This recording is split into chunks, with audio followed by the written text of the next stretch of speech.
Start करने से पहले बोलना चाहूँगा कि जो चैनल पे नए हैं प्लीज़ चैनल को सब्सक्राइब कर लीजिए। और एपिसोड के स्टार्टिंग में हम लोग देखते हैं कि बोरुतो अभी भी अपने ट्रेनिंग में लगा होता है, लेकिन उसकी ट्रेनिंग उसको कोई भी असर नहीं दिखा रही होती। तो बोरुतो बोलता मैं इस बोल्डर को आखिरकार कैसे तोड़ूंगा, यानी कि उस पत्थर को कैसे तोड़ूंगा। तो बोरुतो को याद आता है कि ककाशी ने उसको बोला था कि तुम्हारे लिए यही लिमिट है, तुम इससे आगे नहीं बढ़ सकते। तभी वहाँ पे शिकाडा ही आता है और उसको अपने मिशन के बारे में सब कुछ बताता है कि कैसे वो उस आदमी से लड़े जो कि जिससे कि बोरुतो वगैरह ने फाइट की थी। तो बोरुतो बोलता है तुम सच में डीपा से लड़े थे, डीपा ने तुम्हारे ऊपर अटैक किया और तुम बता रहे हो कि शिंकी तुम्हारे साथ था, फिर भी तुम लोग उसका मुकाबला नहीं कर पाए, फिर भी उसने तुम्हें बहुत बुरी तरीके से पीटा।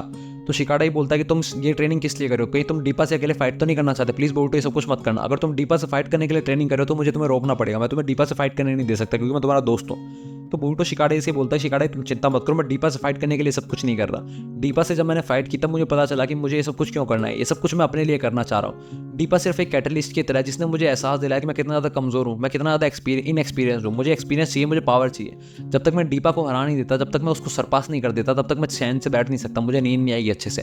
तो शिकाडा ही बोलता आखिरकार तुम तो अपना थोड़ा बहुत दिमाग लगाने लगी गए हो बोरुतो, मुझे उम्मीद नहीं थी कि तुम ऐसी बातें करोगे। तो बोरुतो बोलता तुम पागल हो क्या, मैं हमेशा से स्मार्ट था, तुम मुझे जानते नहीं हो, शायद मैं पैदाइशी जीनियस हो। तो शिकाडा ही बोलता अगर तुम इसलिए ट्रेनिंग करना चाहते हो तो मैं सच में तुम्हारी हेल्प करूंगा और मैं तुम्हारे साथ ट्रेनिंग करवाऊंगा तुम्हें, तुम चिंता मत करो। तो वहाँ पे हिनाटा आ जाती है जो कि बोरुतो का लंच लेके आई थी और बोलता अच्छा तो अब से मैं शिकाडा का भी लंच पैक करके आऊंगी, तुम चिंता मत करना।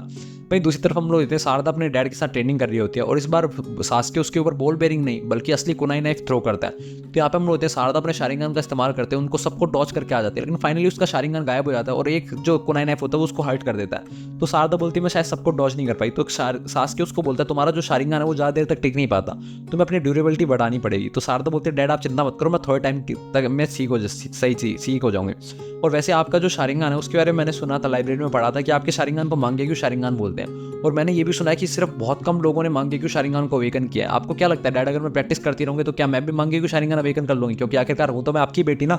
तो यहाँ पे हम लोग देते हैं सासके उसको टाल देता है उस बात को और बोलता है कि तुम चिंता मत करो, मांगेक्यू शारिंगन के बारे में हम लोग कभी और बात करें, फिलहाल हम लोगों को ट्रेनिंग करनी चाहिए। तो ये वहाँ पे साकुरा आ जाती है। तो शारदा उसको बताते हैं कि मॉम मेरी ट्रेनिंग कितनी ज़्यादा अच्छी चल रही है, आपने देखा। तो साकुरा उसको बोलते हैं लेकिन शारदा तुम अपनी बॉडी के ऊपर इतना ज़्यादा प्रेशर मत डालो, तुम्हारी बॉडी अभी भी रिकवर हुई है। तो सासके उसको बोलता है तुम चिंता मत करो साकुरा, मैं इसको ओवरबोर्ड नहीं जाने दे रहा हूँ, मैं इसकी सारी ट्रेनिंग पर नजर रख रहा हूँ। तो साकुरा काफ़ी ज़्यादा चिंतित आ जाती है और बोलते फिर भी मुझे चिंता हो रही है क्योंकि तुम लोगों को इतनी जल्दी करने की जरूरत नहीं है, तुम्हें कितनी ज़्यादा चोट लग रही है शारदा। तो शारदा बोलते हैं मोम आप चिंता मत कीजिए, कभी भी मेरे को किसी पावरफुल एनिमी से लड़ने का मौका मिल सकता है, तो मुझे तैयार रहना चाहिए, इसीलिए मैं ट्रेनिंग कर रही हूँ और एक दिन मेरे शारिंगन डैड के शारिंगन की तरह पावरफुल हो जाएंगे। तो साकुरा उसको डांटते बोलते तुम्हें पता भी है तुम क्या बोल रहे हो, तुम्हारे डैड की शारिंगन की पता है तुम्हें क्या कीमत चुकानी पड़ सकती है। तो सासके उसकी बात को टाल देता है और बोलता है कि तुम चिंता मत करो, मैं इसका ध्यान रखूंगा, मैं इसको कुछ भी गलत नहीं होने दूंगा। तो साकुरा बोलती है कि तुम कुछ भी करो लेकिन अपनी लाइफ को डेंजर में मत डालना। और हम लोग इतने हिनाटा वहाँ से जा रही होती है तो वो इन दोनों को कन्वर्सेशन करते हुए सुन लेती है और वो वहाँ पे खड़ी हो जाती है, उन लोगों को देखने लग जाती है। तो शारदा बोलते हैं मोम आप डैड को मत डांटिए, डैड ने ये सब कुछ इसलिए किया क्योंकि मैंने उनको बोला था मुझे ट्रेन करवाने के लिए, डैड की इसमें कोई भी गलती नहीं है और आप बार बार मुझे इंटरफेयर मत कीजिए, मैं ट्रेनिंग करके स्ट्रॉन्ग बनना चाहती हूँ। तो हम लोग ये बोल के शारदा वहाँ से भाग जाती है। तो साकुरा घुटने टेक के बैठ जाते हैं और साकुरा सासके से बोलते मुझे माफ़ कर दो, ये सब कुछ मेरी वजह से हुआ है। लेकिन मैं वापस शारदा की वो चेहरा नहीं देखना चाहती जब वो हार के आई थी, वो बहुत ज़्यादा उदास थी। तो सासके बोलता है इसीलिए तो मैं उसको ट्रेन कर रहा हूँ, तुम्हें ये नहीं तुम भी चाहती हो ना कि तुम्हारी बेटी स्ट्रॉन्ग बने ताकि दोबारा उसकी ऐसी हालत ना हो। तो शारदा बोलते हैं मुझे उसके शारिंगन के बारे में चिंता हो रही है, वो चाहती है कि तुम्हारे जितना स्ट्रॉन्गर शारिंगन हो उसका।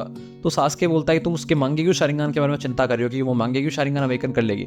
तो शारदा बोलती है हाँ मुझे पता है कि मांगेक्यू शारिंगन कैसे अवेकन होता है, जब आप उस किसी ऐसे लोग इंसान से दूर हो जिससे आप बहुत ज़्यादा प्यार करते हो। तो सासके बोलता है हाँ इसलिए मैं जानता हूँ कि तुम्हारी एंजाइटी बहुत ज़्यादा बढ़ी हुई है, तुम इसीलिए चिंता कर रही हो। तो साकुरा बोलते हैं नहीं ऐसी कोई बात नहीं, तुम नहीं समझते सासके, क्योंकि तुम बहुत ज़्यादा स्ट्रॉन्ग हो, तुमने जो जो पेन सफ़र किया है इस शारिंगन के लिए वो हमारी बेटी नहीं कर पाएगी, हमारी बेटी बहुत ज़्यादा इतनी भी ज़्यादा स्ट्रॉन्ग नहीं है, वो मेरे ऊपर गई है। तो शारदा सासके उसको बोलता तुम चिंता मत करो साकुरा, हम लोग बचपन में सब ऐसे थे, तुम भी, बोरुतो भी, मैं भी, शारदा भी। तो हम लोग इतने हिनाटा ये सब कुछ सुन रही होती है और उसको काफ़ी ज़्यादा चिंता होने लगती है कि वो कैसे साकुरा उसकी चिंता कर रही होती है अपनी बेटी की। भाई दूसरी तरफ हम लोग देते हैं शिकाडी अपनी टीम मेंबर्स को बुला लेता है बोरुतो की ट्रेनिंग के लिए। तो बोरुतो बोलता है तुम लोग सच में सीरियस तो ना, तुम लोग मेरी ट्रेनिंग में हेल्प करना चाहते हो ना, क्योंकि हम लोग इतने इनोजिन काफ़ी ज़्यादा थका हुआ होता है अपना प्रीवियस मिशन से और वो उसको भी नींद के झोंटे आ रहे होते हैं। तो चोचो बोलते हैं कि मैं तो शारदा को ट्रेन करने के लिए जा रही थी लेकिन किसी ने मुझे रिश्वत दे दी एक चिप्स की पैकेट, इसलिए मैं यहाँ पे ट्रेनिंग करवाने के लिए आई हूँ। तो ये शिकाडा ही बोलता है जब तक हम लोग ऐसे सिचुएशन में जितने ज़्यादा लोग हो ना उतनी ज़्यादा फायदा, क्या पता किसके दिमाग में क्या आइडिया आ जाए। तो बोरुतो बोलता है ठीक है फिर सारे लोग मेरी हेल्प करो मेरी ट्रेनिंग के अंदर। तो शिकाडे उसको बोलता है सबसे पहले तो तुम अपने विंड स्टाइल राशिंगान को भूल जाओ, हम लोग नया राशिंगान डेवलप करेंगे, तुम चिंता मत करो।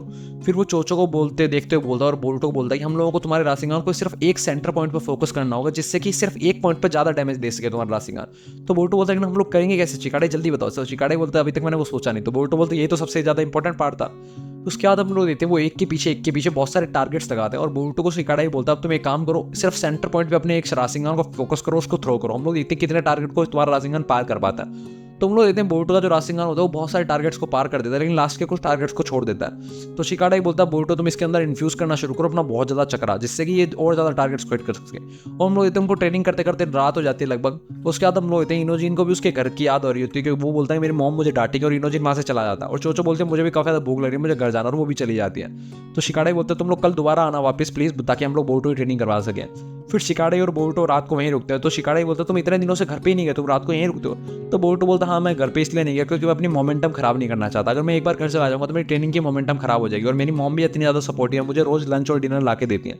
लेकिन शिकाडा मुझे तो तुम्हारी चिंता हो रही है, तुम्हारी मॉम तुम्हें डांटेगी नहीं, तुम्हारी मॉम तो काफ़ी ज़्यादा स्ट्रिक्ट है ना अगर तुम बाहर रहे तो शिकाडा ही बोलता है अगर मैंने तुम्हें प्रॉमिस किया ना कि मैं तुम्हारे साथ ट्रेनिंग करूंगा तो मैं तुम्हारे साथ ट्रेनिंग करूंगा, मैं तुम्हें ट्रेनिंग करवाऊंगा। और मेरे मॉम डैड को अगर ये पता चला कि मैंने प्रॉमिस किया और मैं वापस यहाँ पे आऊँ घर पे, तो वो लोग मुझे और ज़्यादा डांटेंगे, तो मेरी हालत ऐसी ज़्यादा खराब हो जाएगी।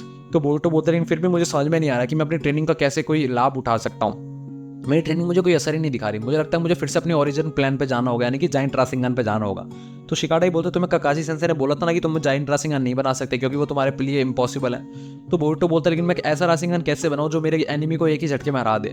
तो शिकाडा उसको बोलता बोरुतो तुम्हें पता है कोयला और डायमंड जो है ना वो सेम कार्बन से बना होता है, लेकिन उनके अंदर देखो पावर के अंदर कितना ज़्यादा डिफरेंस होता है। तो बोरुतो बोलता हाँ ये सब कुछ उनके मॉलिक्यूलर स्ट्रक्चर के कारण होता है। तो शिकाडा ही बोलता है जब कोयले को एक्स्ट्रा ऑर्डिनरी प्रेशर और हीट में रखा जाता है तब वो डायमंड के अंदर चेंज होता है। अगर तुम अपने राशिंगन के साथ भी ऐसा कुछ कर सको तो शायद ये सब कुछ हो जाए। तो बोरुतो बोलता है मेरे पास एक आइडिया है। वहीं दूसरी तरफ हम लोग देखते हैं ये सब कुछ ककाशी सुन रहा होता है बहुत दूर से, मतलब वो पूरी देर से बोरुतो की ट्रेनिंग पर नजर कराता है और बोलता है शायद अब बोरुतो कुछ ना कुछ कर लेगा। उसके बाद वो इबीकी से मिलने के लिए जाता है होकागे ऑफिस में। तो इबीकी उसको देख के चौंक जाता है। तो ककाशी बोलता है ये कैसा रिएक्शन हुआ। तो इबीकी बोलता है लॉर्ड सिक्ता आप जब भी मुझसे मिलने के लिए आते हो आप कोई ना कोई मुझसे बेकार सा काम करवाते हो। तो ककाशी उसको बोलता है चिंता मत करो इस बार वाला काम आसान होगा। भाई दूसरी तरफ हम लोग देखते हैं शारदा अपने बेड पे लेटी होती है और वो बोलते हैं मैंने शायद मॉम को कुछ ज़्यादा ही बोल दिया बुरा वाला। भाई दूसरी तरफ हम लोग देखते हैं कि साकुरा से मिलने के लिए इनो और हिनाटा आते हैं। हिनाटा इनो को लेकर साकुरा से मिलने के लिए आती है और इनो बोलते ही चलो हम लोग गर्ल्स नाइट आउट करते हैं, तुम काफ़ी ज़्यादा दिन हो गए हम लोगों को एक साथ घूमे हुए। फिर हम लोग देखते हैं वो तीनों जने रेस्टोरेंट में जाते हैं और बढ़िया ड्रिंक वगैरह करती हैं और खाना वगैरह खाती हैं। तो हम लोग देखते हैं इनो तो ड्रिंक करती है, शारदा साकुरा भी ड्रिंक करती है, लेकिन हिनाटा अपना जूस पी रही होती है कोला का। तो शारदा बताती है कि मैं अपने हस्बैंड से भी लड़ ली, मैं अपनी बेटी से भी लड़ ली। तो इनो बोलते हैं कि हम लोग सब अपने हस्बैंड से लड़ते रहते, तुम चिंता मत करो, है ना हिनाटा। तो हिनाटा बोलते दरअसल मैं तो अपने हस्बैंड से लड़ती नहीं हूँ। हम लोग देखते हिनाटा काफ़ी ज़्यादा क्यूट लग रही होती है बोलते हुए। तो शारदा बोलते हैं कि लेकिन हम लोगों को चिंता तो होती है आखिरकार हम बच्चों की, हम लोग हैं तो पेरेंट्स ही ना। तो इनो बोलते हैं हम लोग पेरेंट्स हैं लेकिन हम लोग शिनोबीस के पेरेंट्स हैं, वो काफ़ी ज़्यादा स्ट्रॉन्ग है हमारे बच्चे, तुम समझ में नहीं रही हो। हम लोग जब उनको मिशन पे भेजते हैं तो हम लोगों को वर्स्ट कंडीशन को सोच लेना चाहिए कि कुछ भी हो सकता है। तो साकुरा बोलती है कि हम लोग कैसे मान लें सब कुछ, हमारे इमोशंस को कैसे कंट्रोल करें, हम लोग आखिरकार हैं तो पेरेंट्स ही। तो इनोस को बोलते तुम्हारी ये उदास जैसी शक्ल देखे मुझे तुम्हारा बचपन याद आ गया, तुम बचपन में सासके के पीछे पीछे घूमते हुए ऐसी हरकतें करती थी। तो साकुरा बोलते तुम वापस बचपन की यादें क्यों दिलाई, तुम मुझसे फाइट करना चाहते हो क्या अब। तो इनोस को बोलते मैं ये तुम्हें ये बताना चाहती हूँ हम लोग पहले कितने ज़्यादा डेस्परेट थे, हमारे बच्चे भी वैसे ही हैं। और तुम हमेशा बोलती थी कि अगर गर्ल्स टफ नहीं बनेंगी तो वो सर्वाइव कैसे करेंगी, तो तुम शारदा को टफ क्यों नहीं बनने देना चाहती। तुम्हें याद नहीं तुम पहले कितनी ज़्यादा हिम्मत वाली थी, तुमने अपने बाल काट दिए थे सिर्फ सासके और नारुतो को बचाने के लिए। वहीं दूसरी तरफ हम लोग देखते हैं इनो और इनोजिन और चोचो आते हैं बोरुतो की ट्रेनिंग के लिए। तो वो देखते हैं सामने जो पत्थर होता है उसके टुकड़े टुकड़े हो चुके होते हैं और शिकाडा ही बोलता है बोरुतो ने आखिरकार कर दिखाया।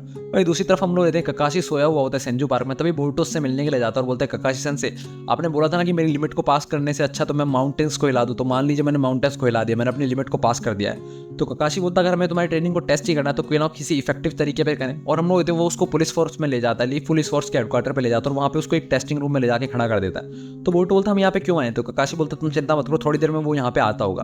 तभी वहाँ पे आता है बीके और बोलता है कि लॉर्ड सिक्स आप पक्का सीरियस है ना, हम लोगों को ये सब कुछ करना है। तो ककाशी बोलता तुम चिंता मत करो मैं फुल रिस्पॉन्सिबिलिटी लेता हूँ इस सब चीज़ों की, कुछ भी गड़बड़ हुई तो इसका मैं जिम्मेदार मैं हूँगा। और हम लोग इतने जिस आदमी का इंतजार करने के लिए ककाशी ने बोरुतो को बोला था वो और कोई नहीं बल्कि शोजो जी होता है जो कि मुजिना गैंग का लीडर होता है। तो बोरुतो के पसीने आ जाते हैं और बोलते हैं ककाशी से आप क्या बोल रहे हैं। तो ककाशी बोलता है तुम्हारी ट्रेनिंग को दिखाने का टाइम यही है, अगर तुम इसको नहीं हरा पाए तो तुम अपनी रिवेंज लेने के बारे में तो भूल ही जाओ। इसी के साथ एपिसोड खत्म हो जाता है। अगले एपिसोड के लिए बन रही हमारे साथ, तब तक के लिए बाय बाय।